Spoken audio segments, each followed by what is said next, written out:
ডাকসু নির্বাচন বললে আমার চোখে সবচেয়ে প্রথম যে নামটি ভেসে ওঠে সেটি হলো মাহমুদুর রহমান মান্না। দুইবারের ভিপি নির্বাচিত হয়েছিলেন তিনি এবং এর পরবর্তীতে রাজনীতিতে সরাসরি যুক্ত হয়েছেন। সেই মাহমুদুর রহমান মান্না আমাদের সঙ্গে যুক্ত হচ্ছেন আজকে আমাদের স্টুডিওতে। মাহমুদুর রহমান মান্না, কেমন আছেন আপনি? এবং আজকের এই দিনে নির্বাচনকে কেন্দ্র করে মানে ডাকসু নির্বাচনে আপনার আসলে কেমন অনুভূতি আমাদের সেটা যদি একটু বলেন। আমি তো একদম দূর থেকে না, জি, যেন টিভিতে দেখছি, ওখানে তারা যেতে পারছি না। মানে একটা হয় যে ফিজিক্যালি পার্টিসিপেট করতে বলে যে ফিলিংটা হয়, ওরকম ফিলিং হচ্ছে না। আর অনেস্টলি বললে আমি আপনাদের এই টিভি বা স্টেশনে আসাবার আগে পর্যন্ত আমি টিভি আবার বাসায় দেখিনি, ব্যস্ত ছিলাম, উঠতে দেরি হয়েছে, তাছাড়া এখানে আসার তাড়া ছিল। তবে আমি রীতিমতো থ্রিলড এই অর্থে যে এইটা এক ধরনের চ্যালেঞ্জের মতো। এখন আমি যেরকম দেখতে পাচ্ছি মানুষের মধ্যে অনেক শঙ্কা সামগ্রিক দেশের পরিস্থিতি নিয়ে, এবং দেশের পরিস্থিতির সাথে ছাত্রদের ইতিহাস ঐতিহ্য বিরাটভাবে জড়িত। ঠিক মতো জাতীয় নির্বাচন হতে পারবে কিনা সেই প্রশ্ন করে অনেকে। আবার সেই সময় তার সেই পরিপ্রেক্ষিতে ডাকসু ইলেকশনকে মানুষ এক নজরে দেখছে। আমি আগে দুটোর মধ্যে খুব মিল টিল দেখার চেষ্টা করতাম, কিন্তু এখন মনে হচ্ছে যে এই ইলেকশনটা ধরেন, আমি এখানে আপনাদের টিভিতে বসে বসে দেখছিলাম, যদিও ভালো করে দেখা যাচ্ছিল না, কিছু কিছু প্রার্থীদের নামে অভিযোগ উঠেছে, কিন্তু আমি শুনে দেখলাম যে এই অভিযোগগুলো কীরকম পারসিউ করার চেষ্টা করছে লাইনের মধ্যে বা একটু বাইরে। এখানে খুব শক্তি প্রয়োগের চেষ্টা নেই, বা ধরেন কে গাজুরি করছে ওরকম কিছু নেই। নির্বাচনটা বানচাল হতে পারে, প্রশ্নবিদ্ধ হতে পারে, এরকম কিছু নেই। শেষ পর্যায়ে যার সাক্ষাৎকার আপনি দেখালেন, নামটা আমি শুনলাম, উনি বলছেন যে শেষ পর্যন্ত উনি মনে করছেন যে একটা ভালো নির্বাচন পেতে যাচ্ছেন। আমি ধরেন আসবার সময় যেহেতু বাচ্চার সামনে দেখেছি পত্রিকা প্রথম আলো, সুস্থ ধারায় ফেরার ভোট আজ, হেডিংটা আমার খুব সুন্দর হয়েছে, আমি পড়তে পারিনি।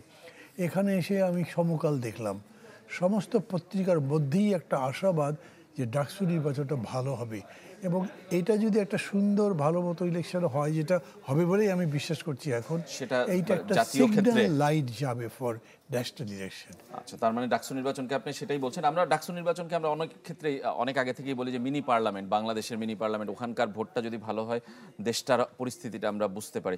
মানে এরকম দিনে আপনি যখন প্রার্থী হয়েছেন, অনেক আগের কথা যদিও, কিন্তু ভোটের দিনে আসলে ফিলিংসটা কেমন থাকে?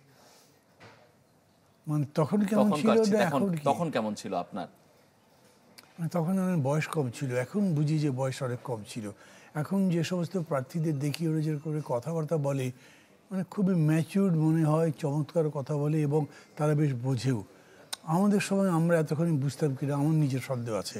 আচ্ছা, মানে ধরেন স্মৃতিগুলো আছে, কিন্তু স্মৃতিগুলো ওই রকম জ্বলন্ত না, যা ফিল করছি এরকম নাই। কিন্তু আমার মধ্যে দুটো একটা ঘটনা আছে যেগুলো হয়তো সারা জীবন থাকবে।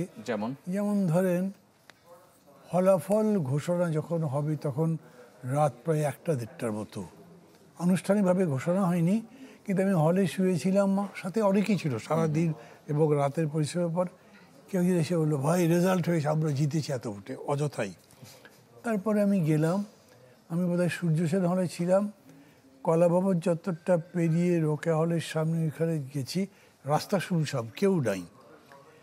ওখানে দাঁড়াবার পরে দেখলাম চতুর্দিক থেকে ছেলেমেয়েরা আসছে, 1:30টা রাত। তো আসতে দেখে অনেকে আমাকে বলে যে একটা রিক্সার উপর দাঁড়ানো হলে আপনি কিন্তু দেখতে পারবে না।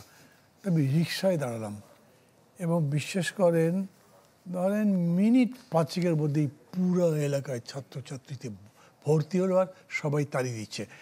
ফলাফল কিন্তু ঘোষিত হয়নি, কিন্তু তারা ধরে নিয়েছে যে আমি জিতবো, এবং আমার মধ্যে একটা বিজয়ের আনন্দ যেমন হলো, মানে বিজয়ের ফিলিংটা হলো। আর বড় কথা হচ্ছে যে ধরেন এই দৃশ্যটা আমি এখনও, আমি মনে হচ্ছে আমার সামনে যে আমি সামনে দেখছি এখন, এইরকম ফিলিং আছে। সামগ্রিকভাবে আমাদের ভোটটাও কিন্তু অনেক শান্তিপূর্ণ হয়েছিল। আমি 79-80-র কথা বলছি। আমি 73-এর ভোটের সময় ছিলাম, আমি তখন ছাত্রলীগের সেক্রেটারি ছিলাম। ভার্চুয়ালি নির্বাচন পরিচালনার বিরাট দায়িত্ব আমাদের উপর ছিল, আমার উপর ছিল। মাহবুব জহুর পরিষদ, মাহবুব ভাই আমাদের প্রেসিডেন্ট ছিলেন, জহুর ভাই শহীদুল্লাহ হলের একজন নেতা ছিলেন।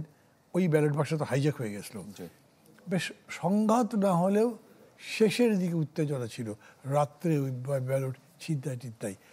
ওগুলোর তুলনায় আমাদের ভোটটা ছিল খুবই পিসফুল। আর এইবারে যেটা আমি দেখছি সেটা হচ্ছে যে শিক্ষার্থীরা যারা এইরকম করে জান লড়িয়ে লড়াই করে ফ্যাসিবাদকে উৎখাত করলেন, তারা সব ধরনের অনুশাসন বিধি বিধান মেনে ভোট করছেন। মানে কেউ যে ভাঙবার চেষ্টা করেছেন বা ইচ্ছা করে ভেঙেছেন, নিজের একটা বাহাদুরি দেখাবার চেষ্টা করছেন, এটার কোনো প্রবণতা নাই।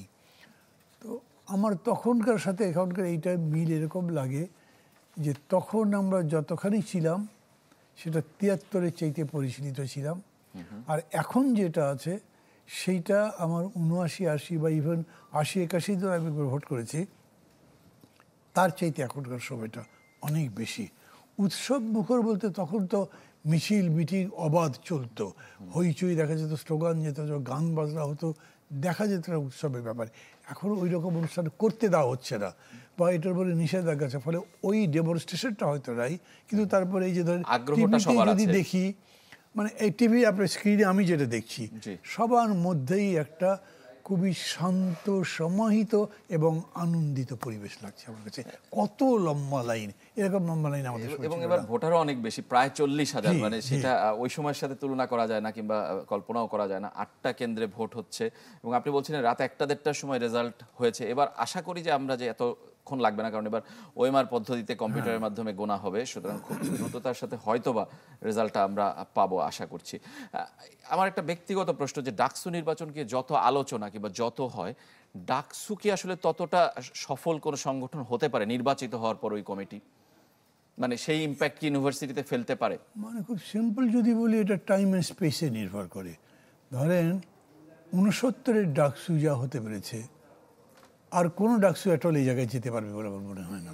এটা আর কখনোই সম্ভব না, হয়তো মনে হয় না। ওইটা ছিল একটা দেশ গড়ার আন্দোলন, ছাত্র যার নেতৃত্ব দিয়েছিল অলমোস্ট, তারা স্বাধীনতার পতাকা তুলেছিল, তারা শেখ মুজিবকে বঙ্গবন্ধু বানিয়েছিল, জাতির জনক উপাধি দিয়েছিল, এবং মানে এক নদী রক্ত সাঁতরে শেষ পর্যন্ত স্বাধীনতার তীরে দাঁড়াতে পেরেছে। মানে এই গর্বের সাথে তো কোনো কিছু তুলনাই হতে পারে না, ওই জিনিস পাওয়া যাবে না। সেই অর্থে আমি মনে করি যে ৬৯-এর ডাকসু, যেটাতে নেতৃত্ব দিয়েছেন তোফায়েল ভাই, কিংবা পরবর্তী সময়ে যে ডাকসু স্বাধীনতার পতাকা তুলেছে, যেটা করেছিলেন আশরাফ আব্দুর রব, এই দুটার সাথে সম্ভবত কোনোটার তুলনা হবে না। এবং সেটার সাথে পুরো দেশ কানেক্টেড আর কি, একদমই পুরো দেশ কানেক্টেড, এবং একটা ইতিহাস তৈরি করার বিষয়। যে ইতিহাস আসলে লেখা, এই ইতিহাস তো আপনি নতুন করে তৈরি করতে পারবেন না। তবে এখনো নতুন করে হয়তো হতে পারে, এটা একটা ডাকসু দিয়ে নয়, ধারাবাহিকভাবে। এখন পর্যায়টা কি হয়েছে আমি বলি আপনাকে, ওই পতাকা তোলারও কোনো ঘটনা নেই বা হতে পারবে না, বা ধরেন যে ৬৯ ওরকম অভ্যুত্থানও হবে না, কিন্তু তারপরে ২৪-এ তো এই ছাত্ররা ইতিহাস তৈরি করেছে, ডাকসু ছিল না। ধরেন এই সময় যদি ডাকসু থাকতো তাহলে কি হতো, হয়তো ডাকসু এটার সামনে থাকতো এবং ডাকসু আরেকটা পালক তার ইয়েতে কপালে লাগাতে পারতো। ডাকসু নেই। এরপরে এখন যে ফেজ, সেটা হচ্ছে দেশটাকে গড়ার, মানে একটা ফ্যাসিবাদের নিগড় থেকে বেরিয়ে এসে আপনি এখন গণতন্ত্রের পথে পা দেবেন। এবং এইখানে গণতন্ত্র মানে কেবল ভোট বোঝায় না, এখন গণতন্ত্র মানে just simple rule of majority এরকম করে বলতে পারবেন না। এখন গণতন্ত্র মানে হচ্ছে সেটা একটা কোয়ালিটির দিক থাকবে, সেটার একটা সৌন্দর্যের দিক থাকবে, এবং সেটার একটা সত্যের দিক থাকবে। সত্যই সুন্দর, কিন্তু সত্যও আমরা অনেক সময় তো বুঝতে পারি না কোনটা। এই যে ধরেন সত্যের অনুসন্ধান, মানে আরও যদি একটু পয়েন্টেড ওয়েতে বলি, এখন খুব বিতর্ক লেগেছে জাতীয় নির্বাচনের আগে, পিআর হবে কি হবে না, যদিও বিতর্ক ছিল না। এখন এই পিআর হবে কি হবে না, এইটা আমাদের দেশে যে শিক্ষার লেভেল, মেজরিটি মানুষ বুঝবেই না এটা। এইখানে আলো দিতে পারে ঢাকা বিশ্ববিদ্যালয়। আমি প্রায় জায়গাতেই বলি, ধরেন হার্ভার্ড, কেমব্রিজ, অক্সফোর্ড যেরকম সারা পৃথিবীর একটা জ্ঞানের বাতির মতো, ঢাকা বিশ্ববিদ্যালয় তো অক্সফোর্ডের এরকম একটা অবস্থা, কি বলে প্রাচ্যের অক্সফোর্ডের মতো ছিল। এখনও যদি ইউনিভার্সিটিতে গবেষণা সেই লেভেল আবার ফিরে আসে, এখনও যদি শিক্ষার্থীরা ওই রকম অনুসন্ধিৎস মন হন, গবেষকের মন হয়, বা সত্যের অনুসন্ধান করতে যান তারা, তাহলে আমি মনে করি তারা সারা দেশকে পথ দেখাতে পারবে। আমি আরেকটু একটা এটার সাথে যোগ করি, তাহলে স্পষ্ট হবে। সেটা হচ্ছে কি, ধরে সত্যি সত্যি কোনটা ভালো, কয়েকটা বিতর্কই তো আছে। একটা কি আসলে গণপরিষদ করা উচিত ছিল নাকি, গণভোটে যাওয়া উচিত ছিল কিনা, কিংবা বর্তমান যে ঐক্যবদ্ধ কমিশন নতুন করে প্রস্তাব দেবে, কোনটা ঠিক, চতুর্দিক দিয়ে বিতর্ক হচ্ছে। কিন্তু ঢাকা বিশ্ববিদ্যালয়ের একটা সম্মানের জায়গা তৈরি হয়েছে, তারা বলল ওইটা অলমোস্ট একটা ডিকটাবের মতো হয়ে যেত সারা দেশের মানুষের কাছে, যে ইউনিভার্সিটি যখন বলেছে তখন এটাই ঠিক। অনেস্টলি বললে আমি না এরকম প্রত্যাশা করি যে ইউনিভার্সিটি এইরকম জায়গায় যেতে পারবে মনে করি। আর এখন যে শিক্ষার্থীদের দেখছি, মানে আমাদের সময় তো নেতারা বক্তৃতা করতেন, যে লাইন দিয়ে বক্তৃতা শুরু করলে সেটা শেষই হতো না, মাঝপথে আরেক দিকে চলে যেতেন, এবং বক্তৃতায় কত অপ্রাসঙ্গিক বিষয়টি আসতো, কিন্তু এখন সবাই গুছিয়ে খুব কথা প্রাসঙ্গিক বলে। এবং গোছানো নির্বাচন হচ্ছে, এটা ডাকসু নির্বাচনে আমরা সেটার ফল দেখছি। আপনি আমাদের সঙ্গেই থাকবেন, মাহমুদুর রহমান মান্না। আমাদের সঙ্গে স্টুডিওতে আছেন ডাকসুর সাবেক ভিপি এবং নাগরিক ঐক্যের সভাপতি মাহমুদুর রহমান মান্না। আমরা কথা বলছিলাম তার সঙ্গে। ঢাকা বিশ্ববিদ্যালয়ের ইতিহাসটা যেমন শত বছরের পুরনো, ডাকসুরও কিন্তু ঠিক তেমনি 100 বছরের উপরে কিন্তু এই অভিজ্ঞতা। ডাকসুর দীর্ঘ ইতিহাস, নানা ঘটনা আপনি বলছিলেন স্বাধীনতার আগে এবং পরবর্তীতেও আমরা দেখেছি। প্রেক্ষাপটে আসলে পরিবর্তন হয়। এই যারা নির্বাচিত হবেন এই কমিটি, তাদের কাছে আপনি আসলে কি চান? আপনি একটু আগে বলছিলেন যে তারা কি আসলে দেশীয় রাজনীতিতে প্রভাব ফেলুক এটা চান, নাকি ঢাকা বিশ্ববিদ্যালয়ের মানোন্নয়ন হোক, শিক্ষার মানোন্নয়ন হোক সেটা চান, গবেষণার মানোন্নয়ন হোক সেটা চান? কোন জায়গাটায় আপনি এই নতুন কমিটি ফোকাস দিক সেটা আপনি চান? মানে আলাদা আলাদা করে বলছেন, তিনটাই চাই, অসুবিধা কি? আচ্ছা, সবগুলোই চান আপনি? মানে সবগুলোই চাই, এটা তো হয়তো প্রায়োরিটি থাকবে, বা ধরেন যে কোনটাতে কখন আমি জোর দেবো সেরকম একটা ব্যাপার থাকবে, কিন্তু চাওয়ার মতো তিনটা বিষয় বলেছেন আপনি।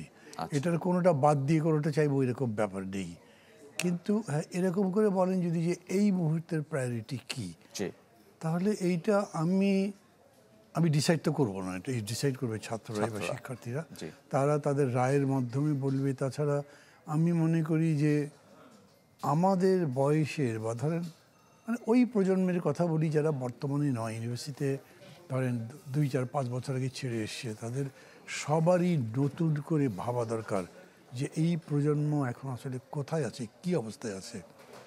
আমি জানেন এই ইলেকশনের মধ্যে 2-3 দিন ধরে কথা ভাবছি, কোনো জায়গায় বলেছি, মানে ইউরোপ আমেরিকাতে যেরকম প্রজন্ম থেকে প্রজন্মের যে বৈশিষ্ট্য সমূহ, একটা প্রজন্ম থেকে আর একটা প্রজন্মের যে চিন্তা চেতনা দৃষ্টিভঙ্গি মননের পার্থক্যের উপর গবেষণা করে করে করে আপনার জেনারেশন টু জেনারেশন আপনার ডিভিশন করে, তা আমাদের ক্ষেত্রে এগুলো কোনো কিছু হয় না।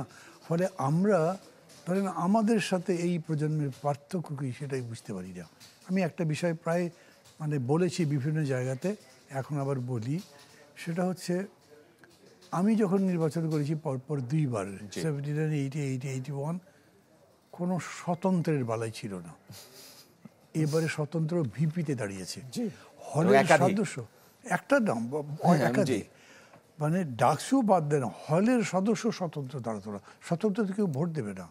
আমার প্রতিদ্বন্দ্বী ছিলেন ওবায়দুল কাদের, আমরা জাতীয় রাজনীতির ক্ষেত্রেও প্রতিদ্বন্দ্বিতার মতো, পরে উনি একটা দলের সাধারণ সম্পাদক হয়ে গেছেন, যে ওটা আরেক স্টোরি। কিন্তু আমাদের লড়াইটা রাজনীতির ভিত্তিতেই ছিল। আমাদের খুব কাছাকাছি ছিলেন কাজী আকরাম।